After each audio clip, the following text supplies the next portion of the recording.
Hello everyone, I am Dr. Hemant Rathod, PhD in Engineering from Texas A&M University.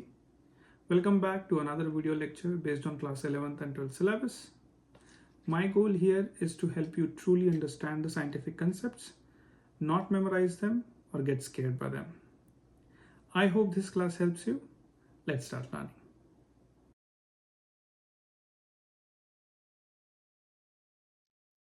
Okay, so we will start another chapter today, Sets and Relation, which is class 11th, part 2. It's fifth chapter. Okay. So sets और relation के जो भी concepts हैं हमने बाकी chapters में काफ़ी use किए हैं अभी तक बिना सेट्स और रिलेशन पढ़े, लेकिन अभी प्रॉपर फॉर्मली हम लोग उस चैप्टर थ्रू जाएंगे. ओके, सो सेट्स और रिलेशन में पहले हम लोग सेट्स पढ़ेंगे. सेट्स मतलब क्या है कि कोई ग्रुप कॉम्बिनेशन, ठीक है, लेकिन ग्रुप और कॉम्बिनेशन एक स्पेसिफिक होना चाहिए, कोई रैंडम नहीं. मतलब आपको कुछ लग रहा है, किसी और को कुछ लग रहा है, ऐसे नहीं होना चाहिए. यूनिवर्सली एप्लीकेबल होना चाहिए. जैसे नंबर 1, मैं यहां बोलूं नंबर 1, ऑस्ट्रेलिया में बोलूं, यूएस में बोलूं, आर्टिक अंटार्कटिक कहीं बोलूं, नंबर 1 इज 1. 1 का मीनिंग वही है, नंबर 0 का भी वही है, 2 का भी वही है, 10 का भी वही है. लेकिन अगर मैं बोलूंगा कि चाय ठंडी है,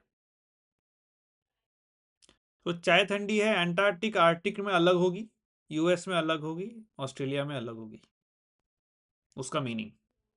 क्योंकि टेम्परेचर डिफाइन नहीं किया है, फीलिंग डिफाइन की है, और वो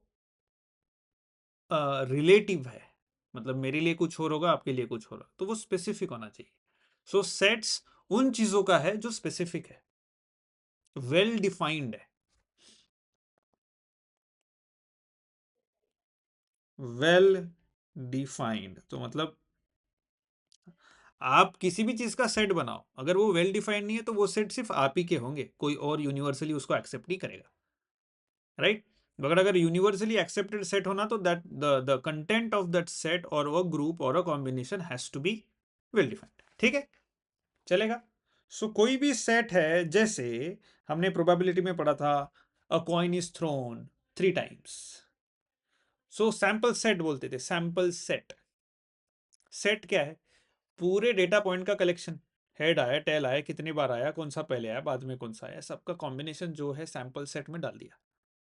सो सेट के नाम को हम अल्फाबेटिकली डिफाइन कर सकते हैं, ए, बी या सी कैपिटल में, या फिर सैंपल सेट एस वगैरह वगैरह. और उनका जो कंटेंट होता है वो हम लोग स्मॉल लोअर केस अल्फाबेट्स में, ए बी सी, वो उनका contents. Sample set S is A B C D and so on. Okay okay.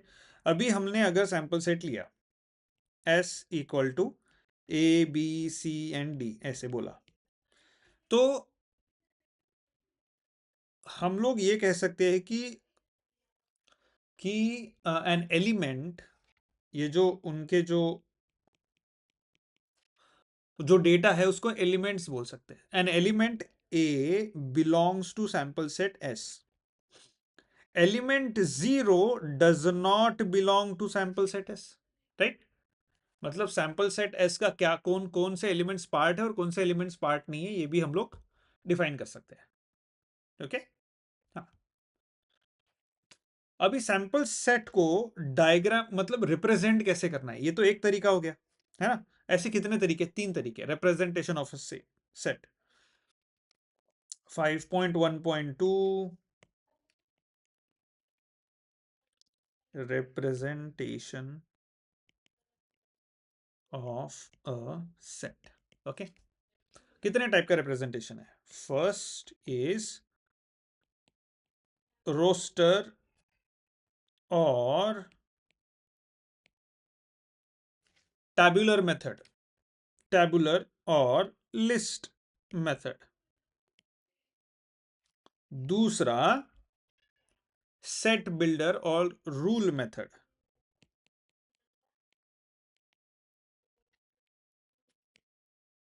Rule method.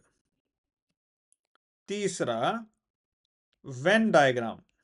This is my favourite. Venn diagram, क्योंकि कोई भी प्रॉब्लम सॉल्व करने के लिए वेन डायग्राम मैं काफ़ी यूज़ करता हूँ और वो बहुत इजी हो जाता है इमेजिनेशन के लिए. क्योंकि कोई भी सेट्स के फॉर्मूला रटना सही बात नहीं है. तो लेकिन अगर उन फॉर्मूलाज को समझना है हमें, तो हमें वेन डायग्राम बहुत काम में आएगी. ठीक है. ओके, तो रोस्टर मेथड. रोस्टर मेथड मतलब क्या है? रोस्टर मतलब ये है. फॉर एग्जाम्पल कि कोई सेट है बी और उसके एलिमेंट्स है all the days of the week, which is Monday, Tuesday, Wednesday, Thursday, Friday, Saturday and Sunday. Okay, ये रोस्टर मेथड हो गया जो अभी तक हम करते आए, जो करली ब्रैकेट्स में होते हैं. ओके. सेट बिल्डर मेथड, ये हो गया रोस्टर मेथड या फिर टैबुलर मेथड या list method. This is set builder और rule method.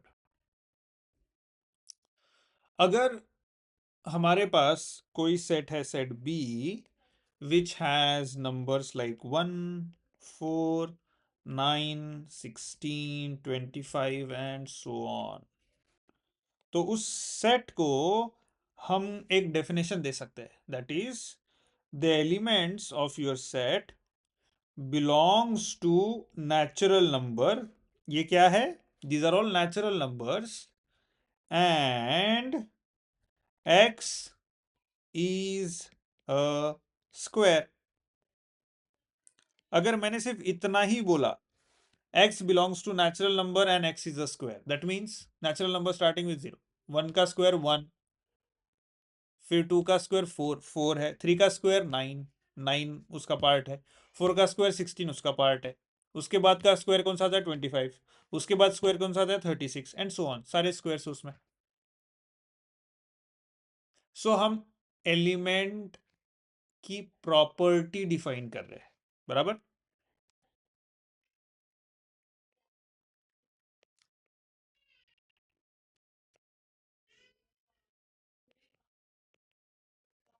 Okay, we are defining a property of an element. Okay, now the best one is Venn diagram.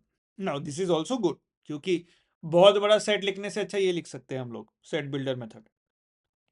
Third is Venn diagram. अगर मेरे पास set है, set number A 1, 2 and 3, set B A B C D E and so on, set C 4, 5, 6. तो ये जो set है, सिर्फ set. Okay. अब ये जो सेट है, ये कोई बड़े सेट का भी पार्ट हो सकते हैं, छोटे सा छोटा, राइट. अगर मैं बोलूं कि there is a set called U which is whole number,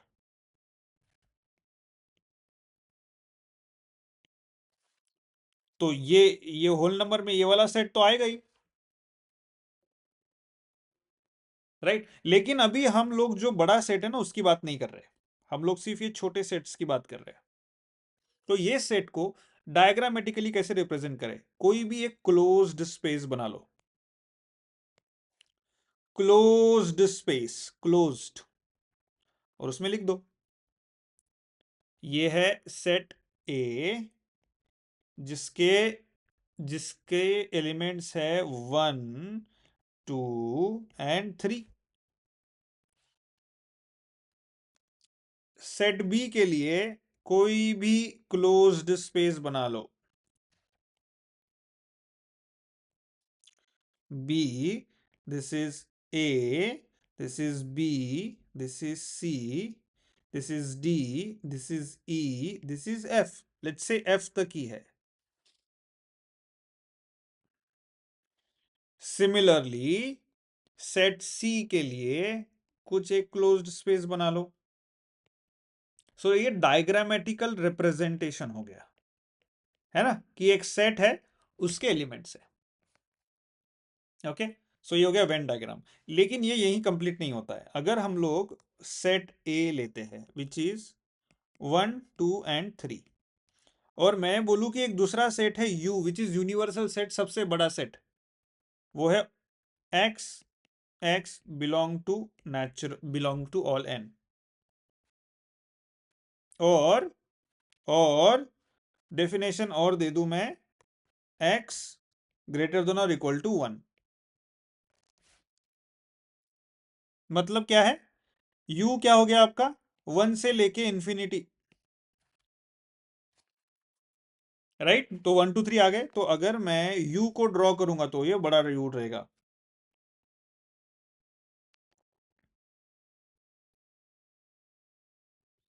universal set 1 से लेके इंफिनिटी तक, और उसके अंदर रहेगा set A,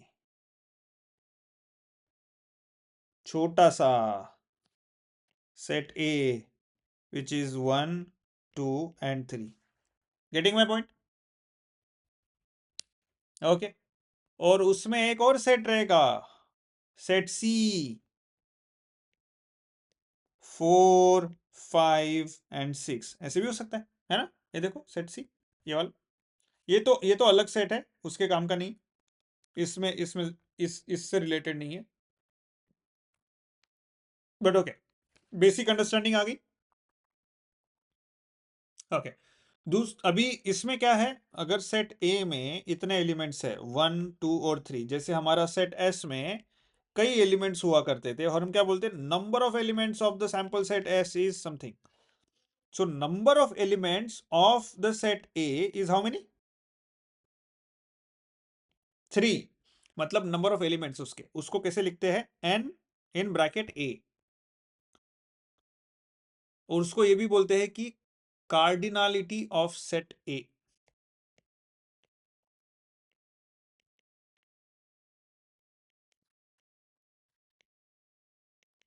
number of elements of set A और cardinality of set A. Okay, आगे बढ़े। 5.1.4 types of sets. Okay, first is empty set. Empty set मतलब सेट एस, इसमें कुछ भी नहीं है, नल, वॉइड, जिसको फी से भी डिनोट किया जाता है। इंडिया में फाई भी बोलते हैं इसे, यूएस में नॉर्मली इसे फी कहते हैं, राइट।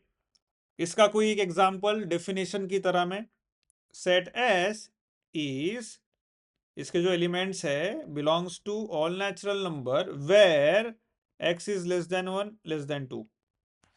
1 और 2 के बीच में और कोई नेचुरल नंबर है? No, so it's null, right. अब मत बताओ कि number of elements, cardinality of sample set S is what, 0। ठीक है, सेकेंड, सिंगलटन सेट।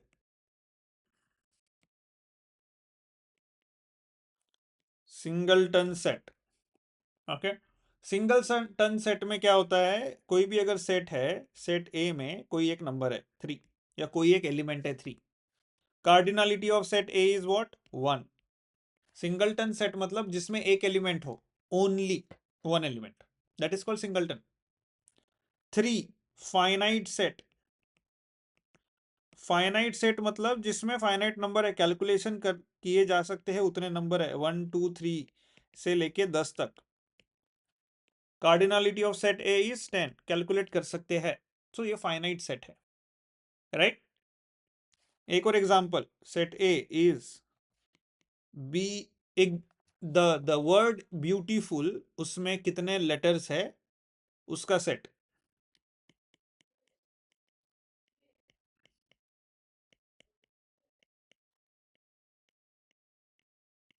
इसमें कोई गड़बड़ है?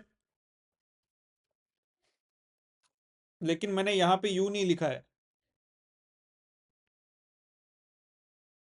यू ऑलरेडी आ गया है। हम लोग यहाँ पे क्या लिख रहे हैं, नाम नहीं लिख रहे हैं, हम लोग यहाँ पे उस नाम में जो लेटर्स है वो लेटर्स को इंक्लूड कर रहे हैं, और एक एक लेटर एक ही बार आएगा इसमें, भले ही नाम में 10 बार क्यों ना आ जाए। Okay, what is the cardinality of set A?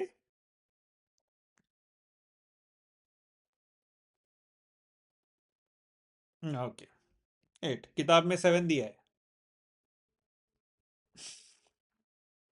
Okay, हाँ।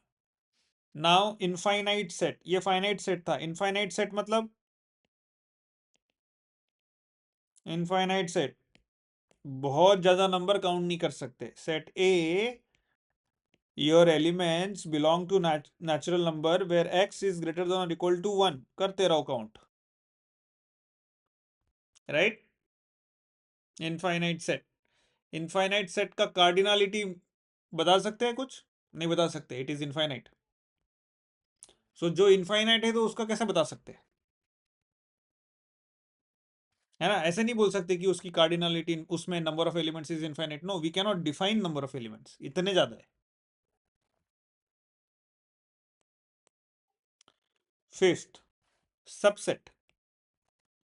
सबसेट, एक सबसेट होता है और दूसरा होता है सुपर सेट और तीसरा होता है प्रॉपर सेट।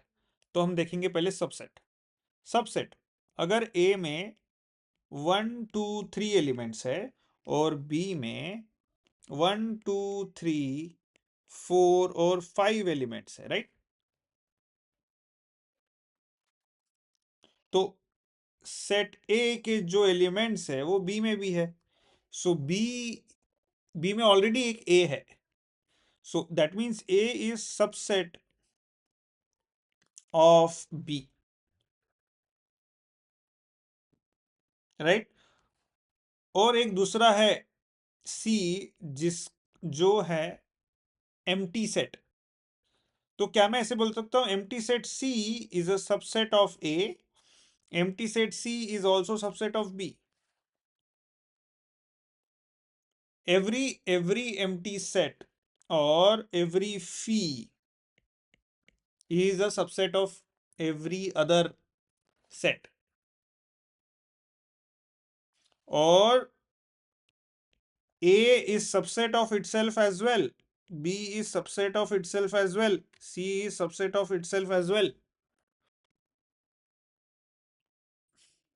right? Okay, ये वाले डेफिनेशन पे ध्यान दीजिए। A is subset of B, A is subset of B, but B is superset of A. So A क्या हो गया, ए हो गया सबसेट, बी हो गया सुपरसेट। क्लियर? और इसे लिखा जा सकता है B is superset of A, but इसको कोई यूज नहीं करता। मैंने लाइफ में ये दूसरी बार लिखा होगा, पता नहीं पहली बार लिखाया था नहीं, याद भी नहीं है। ठीक है, seventh, proper set. What is proper set? Proper set, a non-empty set A is said to be a proper set of set B if all elements of set A and B, हाँ proper subset, no, yes yes yes, proper subset not proper set. इसका मतलब क्या है कि ए में ऐसे elements होने चाहिए 1 2 एंड 3, अगर सी में भी एलिमेंट्स है 1 2 एंड 3, तो ये तो इसका सबसेट हो गया और ये भी इसका सबसेट हो गया, राइट। Subset subset, okay. लेकिन अगर बी में 1 2 3 और 4 है तो ए इसका क्या हो गया, प्रॉपर सेट, प्रॉपर सबसेट। क्यों? क्योंकि बी में एक्स्ट्रा एलिमेंट्स है, तो वो एक्चुअल सबसेट बन गया उसका।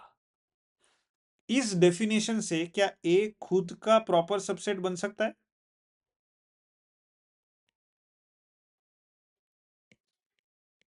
क्या ए खुद का सबसेट तो है कि क्या ए खुद का प्रॉपर सबसेट बन सकता है?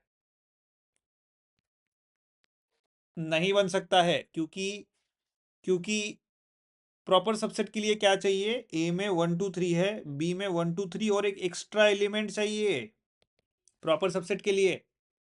We need at least one element of B which is not in A. Therefore, A is a proper subset of B. Okay? Okay. Next is number 8, power set. Okay. Set of all subset of a given set A is called a power set of A and is denoted by P of A. Set of all subsets of a given set A is called power set of A and is denoted by PA. Thus, every element of power set A is a set. Consider set A equal to AB. Let us write all the subsets of set A. Set A के कौन से subsets हो सकते हैं? Phi, Phi हो सकता है और A हो सकता है और B हो सकता है और A और B ये वाला सेट भी हो सकता है. Right right. ओके, सो कितने सेट हो गए, 1 2 3 और 4 सेट हो गए जो जो ए के सबसेट हो सकते हैं, है ना. इसमें फी हो गया एक, ये दूसरा हो गया, ये मैं इसको दूसरा कर देता हूं, ये तीसरा हो गया और ये चौथा हो गया. राइट, ये चारों भी. तो एक पावर सेट ऑफ ए बनेगा. पावर सेट ऑफ ए क्या बनेगा, अ सेट विच हैज फी. फी के जगह मैं उसको ऐसे भी लिख सकता हूं, और ए और बी और A B. This is power set of A. Simple है. राइट. कोई भी सेट ए, उन उसके कौन से अनगिनत सबसेट हो सकते हैं सब लिख लो, और वो सारे सबसेट उसके पावर सेट बन गए अभी. Okay okay. 9 equal set.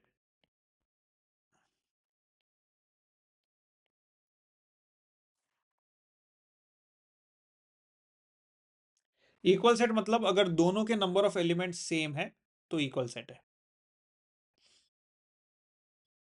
Right. Equal if they contain same number of elements. Okay. So set ए में लेटर्स है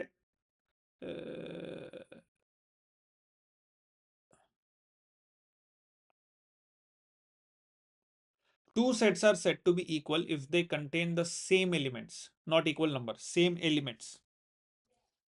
Same elements. Okay. That means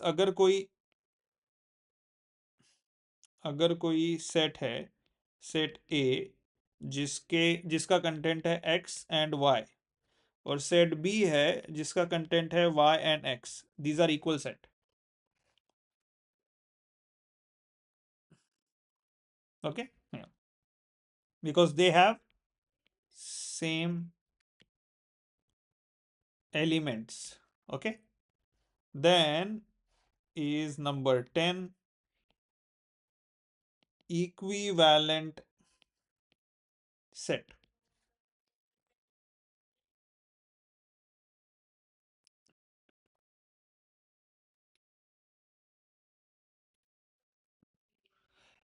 Equivalent set is two finite set A and B are said to be equivalent if A and B are equivalent if the cardinality of A is equal to B.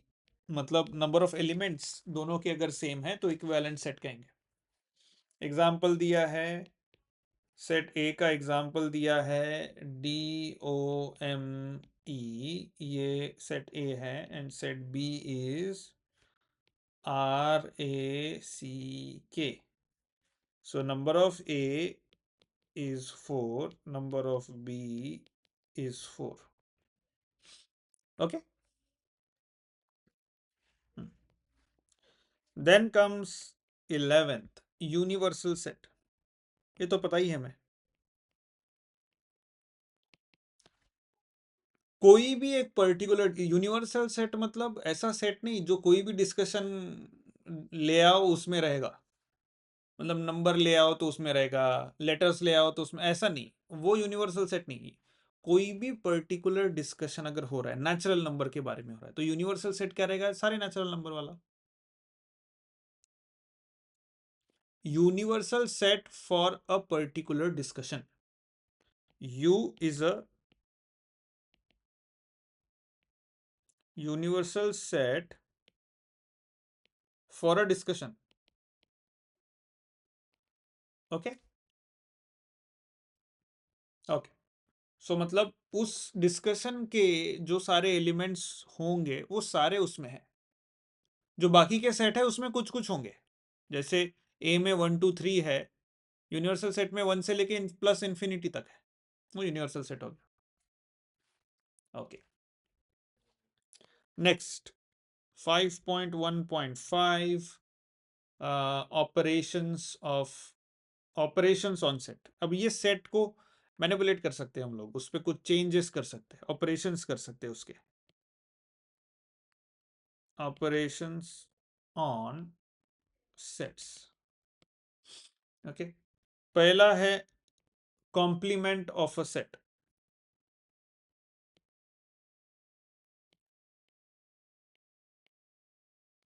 Complement of a set, right.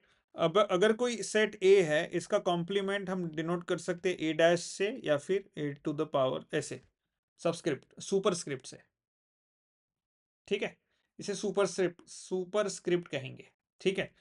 और अगर ए की definition क्या है, ए की for example definition है x by x belongs to natural number and x is समझ लो आपका जो x है that is less than or equal to 10 and greater than or equal to 1, ठीक है। ओके, सो मतलब 1 से लेके 10 तक। अभी कॉम्प्लीमेंट ऑफ सेट ए क्या हो जाएगा,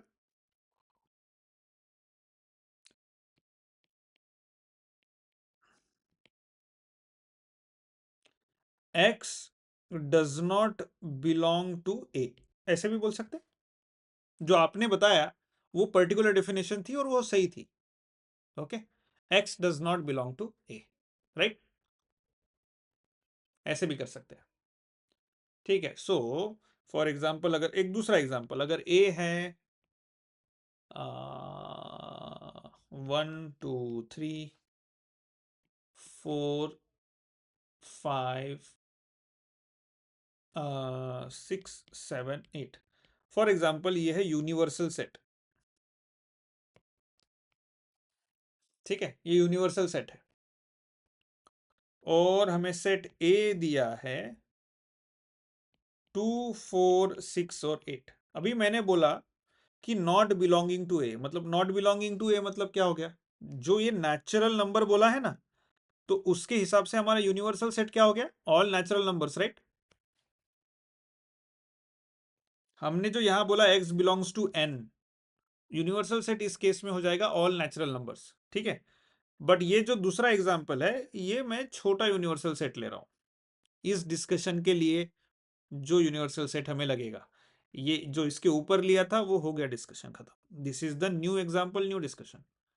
सो ये उसका यूनिवर्सल सेट है, ये उसका सेट ए है, तो ए डैश क्या होगा,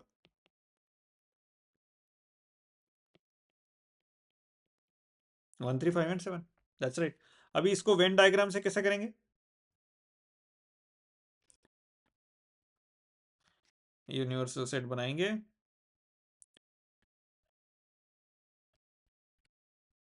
एक हो गया सेट ए बराबर, एक ये तो यूनिवर्सल सेट हो गया 1 से लेके 8 तक बराबर, इसमें 1 से लेके 8 सारे हैं। अभी वो 1 से लेके 8 के बीच में कुछ नंबर्स जो है 2 4 6 और 8 वो है सेट ए में। सो बाकी वाले नंबर कहाँ होने चाहिए?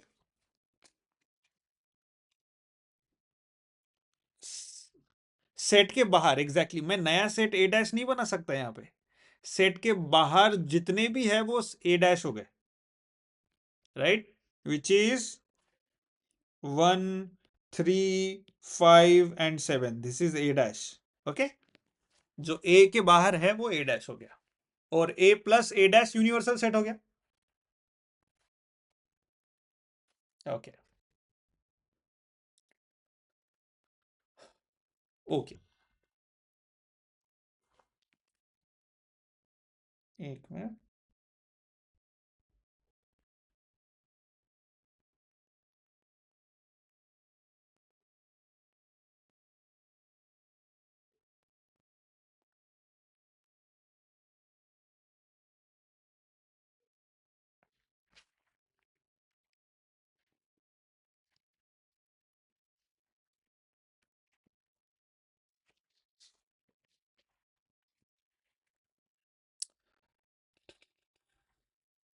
ओके, इसकी जो प्रॉपर्टीज है दैट इज, अगर एक कॉम्प्लीमेंट सेट है, अगर उसका मैं कॉम्प्लीमेंट ले लूं तो हमें एक नॉर्मल सेट मिल जाएगा।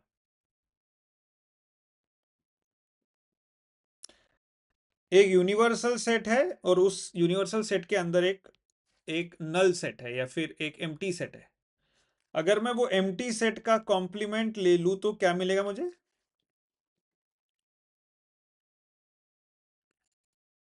यूनिवर्सल मिल जाएगा, एग्जैक्टली। एम्प्टी सेट में कुछ नहीं है तो कुछ नहीं का कॉम्प्लीमेंट सब कुछ, यूनिवर्सल सेट। यूनिवर्सल सेट का complement null set. Universal set में सब कुछ है तो उसका कॉम्प्लीमेंट क्या होगा? जिसमें कुछ नहीं है।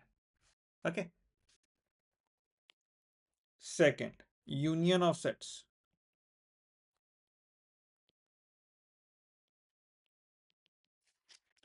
The union of two sets A and B is the set of all elements which are in A or in B. Here or is taken in an inclusive sense and is denoted by A union B. Union of sets, अगर दो set है A and B, so हम क्या कहते हैं? Union A union B को A union B ऐसे लिखा जाता है, ठीक है। और ऐसा लिखने के बाद हम क्या कहेंगे? Union of set is the set of all elements which are in A or in B। मतलब इसमें वो सारे एलिमेंट्स है, एलिमेंट्स ऑफ ए और बी। और बी मतलब एंड बी नहीं बोला हमने, ए एंड बी अगर बोल दिया तो मतलब ऐसे एलिमेंट जो ए और बी में दोनों में है, वो क्या हो जाएगा? कॉमन एलिमेंट्स हो जाएंगे। ए और बी के कॉमन एलिमेंट्स कौन से? ऐसे एलिमेंट जो ए में भी है और बी में भी है, that is called elements of A and B. Elements of A और बी मतलब एलिमेंट्स ए के सारे एलिमेंट्स एंड बी के सारे एलिमेंट्स। एलिमेंट्स ऑफ ए और बी का मतलब वो होता है। ओके, सो आपको एंड और को समझना है यहाँ पे। ए एंड बी अगर बोल दिया elements of A and B तो मतलब वही एलिमेंट जो ए में और बी में दोनों में कॉमन है। एलिमेंट्स ऑफ ए और एलिमेंट्स ऑफ बी मतलब वो सारे एलिमेंट्स विच आर इन ए और इन बी, मतलब ए में भी ए के सारे ले लो, बी के सारे ले लो, ठीक है। ठीक है, सो इसका डेफिनेशन है ए यूनियन बी का, your elements belonging to set A और सेट बी, ठीक है। ओके, वेन डायग्राम में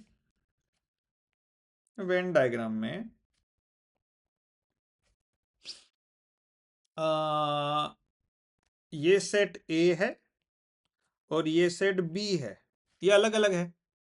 इसमें अगर एलिमेंट है 1 2 3 एंड 4, इसमें एलिमेंट है 5 6 7 एंड 8, और ये है यूनिवर्सल सेट 1 से लेके 10 तक। तो मतलब बाहर कौन से है? 9 और 10 बाहर है, ठीक है, तो ए यूनियन बी क्या हो जाएगा? A union B will be elements of A और एलिमेंट्स ऑफ बी, मतलब 1 2 3 और 4 ए के सारे और एलिमेंट्स ऑफ बी मतलब बी के भी सारे 5 6 7 8। अभी मैं आपको एक्चुअल में समझाऊंगा एलिमेंट्स ऑफ ए और बी का मतलब क्या है। क्या one is one an element of A और B? Yes. Is two an element of A और B? Is 3 an element of A or B? Is 7 and 8 an element of A or B? सो ये ए और B हर element के लिए correct कब आएगा? अगर एक कोई एलिमेंट छूट गया तो is there an element which we have not written here but is part of either A और बी? No, exactly right. अगर मैं नंबर 5 छोड़ देता और मैं आपको क्वेश्चन पूछता कि is there an element which I have not written here which is either part of A और B, then there is an element, right, which is element number 5। अभी सारा खत्म हो गया, सब लिख दिया। that means every element here is either an element of A or an element of B। उसके लिए हमें क्या लिखना पड़ेगा? सारे A के एलिमेंट्स और सारे B के एलिमेंट्स लिखने पड़ेंगे ना। तो समझ गया अभी मीनिंग पूरा? why we are saying element of A or element of B for A union B is because of this। ठीक है, okay. So A union B मतलब अभी हमें उनको तो पास पास में लाके चिपका नहीं सकते क्योंकि वो अलग अलग सेट्स है दोनों। तो ए यूनियन बी को मैं भी रेड से मार्क कर देता हूं। Everything marked in red is A union B. समझ गया? ओके, सो अभी इसमें एग्जांपल लेते हैं। एक एग्जांपल दिया है कि आपका set A is the element is a prime number less than 10।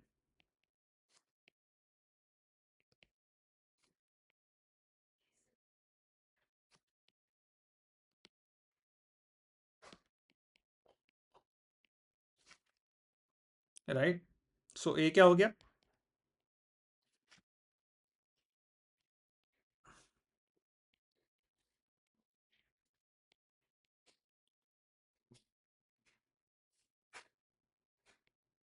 7, okay, and then your B is an element belonging to natural number where x is a factor of 8। तो B क्या हो गया?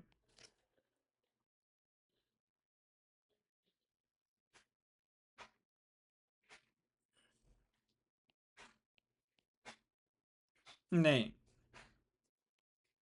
1 exactly, 1 2 4 and 8, right, okay. सो इसमें A union B क्या होगा?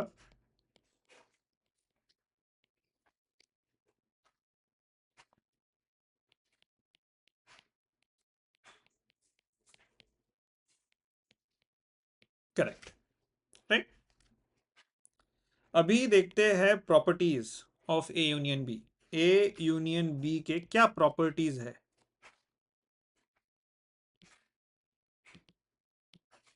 Okay, पहला, अगर मैं ए यूनियन बी करता हूं उसका मतलब बी यूनियन ए भी हो सकता है, सेम ही है।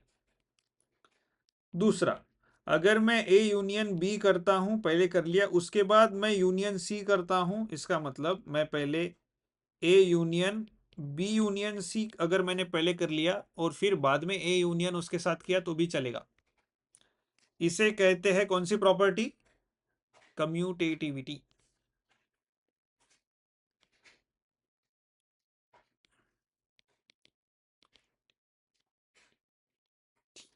और इसको कहते हैं associativity.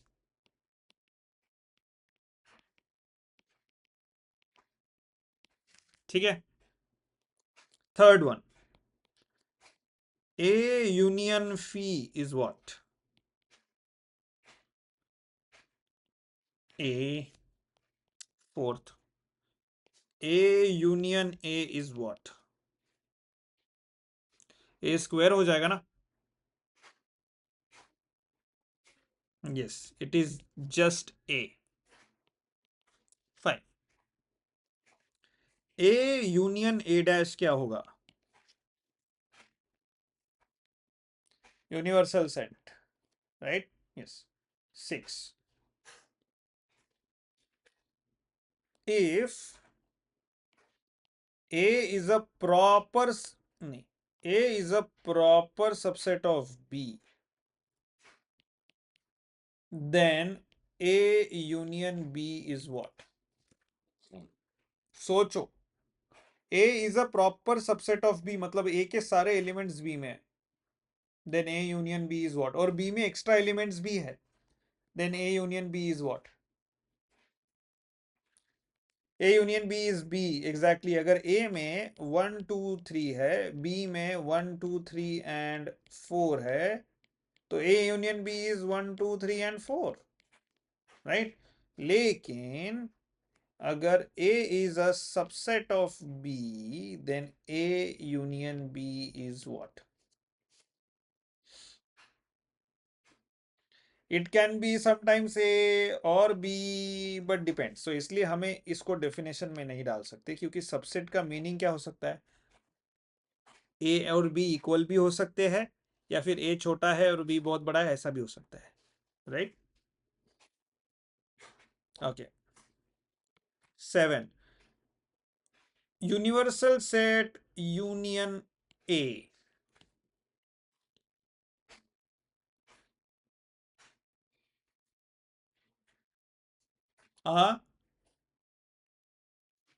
Universal set. 8. A is a proper subset of A union B. Yes or no? Okay. B is a proper subset of A union B. Yes or no? Provided A and B are not equal set. Okay? तब वो proper subset नहीं होते, तो वो सिर्फ subset होते, right? Okay.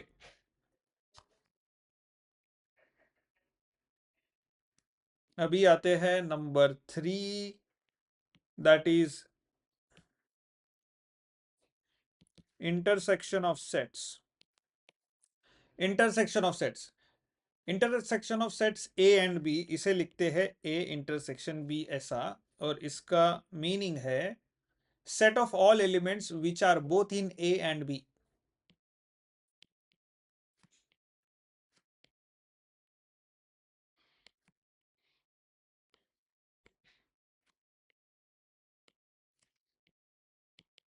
A and B. Okay, so A intersection B का definition हो गया elements belonging to A and element belonging to B. That element has to belong to both A and B at the same time. Venn diagram कैसी दिखेगी? Venn diagram ऐसी दिखेगी कि A और B में कुछ कॉमन है. A और B में कॉमन कैसे दिखा सकते हैं वेन डायग्राम में? ऐसे दिखा सकते हैं. वेन डायग्राम ओवरलैप होनी चाहिए A और B की. अगर A में 1 2 3 और 4 है और B में है 4 5 6 and 7, ए का डेफिनेशन क्या हो गया? ए में क्या है? 1 2 3 and 4, और बी में क्या है? 4 5 6 and 7. तो अभी ए इंटरसेक्शन बी क्या हो जाएगा? और which are the elements which are in both A and B?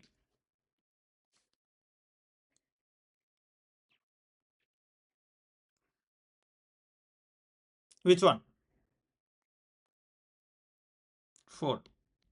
Okay. So I can mark it here like this. This is A intersection B. This is A. This is B. This is A intersection B. दिख गया? A union B क्या था?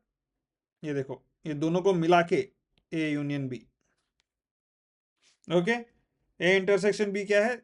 दोनों का जो common है वो A intersection B है, राइट? ठीक है, एग्जाम्पल लेने की जरूरत नहीं है, एक्स्ट्रा एग्जाम्पल ले लिए है. प्रॉपर्टीज देखते हैं. A इंटरसेक्शन B का properties.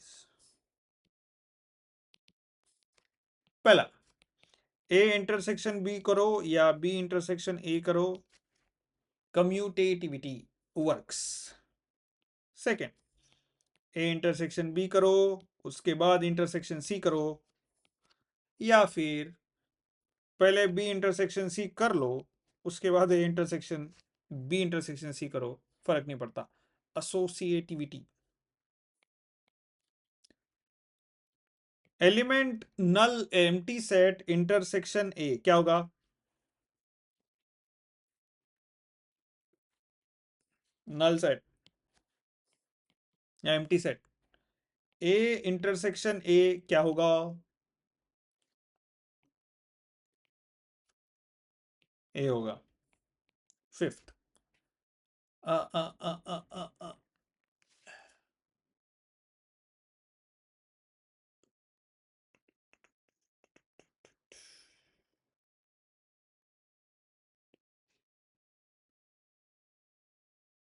so they have also said A intersection A is a null set.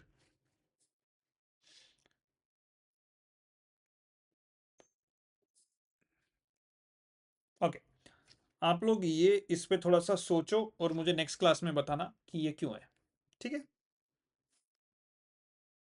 Okay, now if A is a proper subset of B, then A intersection B is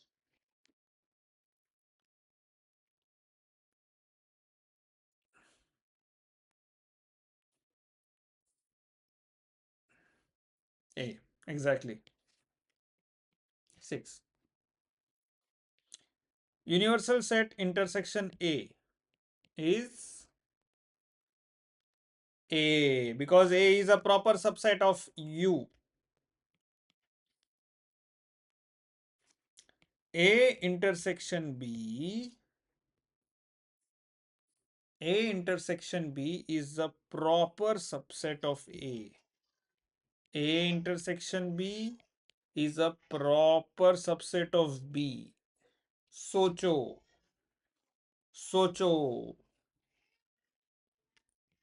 Number 8. A intersection of B union C. B union B हो गया रे. B union C is equal to A union B और A union C का intersection. Hmm hmm hmm distributivity. Okay, कैसे diagram कैसा निकालेंगे इसका? हाँ, दूसरा भी है उसमें. A union of B intersection C. देखो बदल गए, ये पहले ये था फिर ये था, यहाँ पे पहले ये फिर ये, is equal to A union B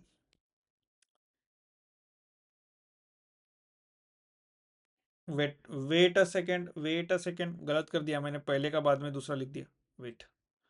A intersection B union C will be A intersection B और ए इंटरसेक्शन सी का यूनियन. ए इंटरसेक्शन बी और ए इंटरसेक्शन सी का यूनियन. ठीक है? बरोबर है ना? डिस्ट्रीब्यूटिविटी जो अपन अलजेब्रा में यूज करते हैं वो यहाँ अप्लाई होती है। A union B intersection C is A union B intersection A union C. Okay, मैं वही थोड़ा सा हैंग हो गया था बीच में, इसको वेन डायग्राम से कैसे प्रूव करूँ पहले वाले को, लेकिन ये तो समझ में नहीं आ रहा। बट हाँ, बिकॉज दैट वाज रॉन्ग, ये सही है। Intersection B union C, A intersection B and then A intersection C का यूनियन। ओके, इसको कैसे ले सकते हैं? देखो, ये है बी और ये है सी, और समझो ये है ए बी और सी। ए में है एलिमेंट्स 1 2 3 एंड 4। बी में एलिमेंट्स है 3 4 नहीं, 5 एंड 6, 3 5 6, और यहाँ पे 4 7 एंड 8। ओके, तो इसका A intersection B union C क्या होगा? A intersection B union C में क्या क्या है? बी यूनियन सी में 3 5 6 4 7 एंड 8, बराबर। और अभी ए में क्या है? 1 2 3 4, 1 2 3 एंड 4। तो 1 2 3 4 और 3 5 6 4 7 8 में इंटरसेक्शन क्या है? 3 and 4, exactly. So A intersection B union C हमें 3 और 4 दे रहा है। अभी ए इंटरसेक्शन बी और ए इंटरसेक्शन सी पहले बताओ। ए इंटरसेक्शन बी क्या है?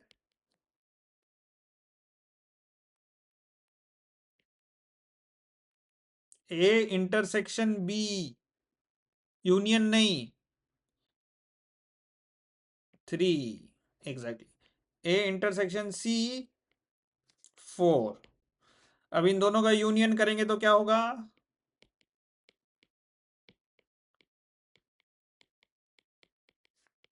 3 4 हो गया। प्रूफ मिल गया। इसका प्रूफ निकालो तुम क्लास के बाद, ठीक है? Next is just a second, इसके बाद क्या है? इंटरवल्स।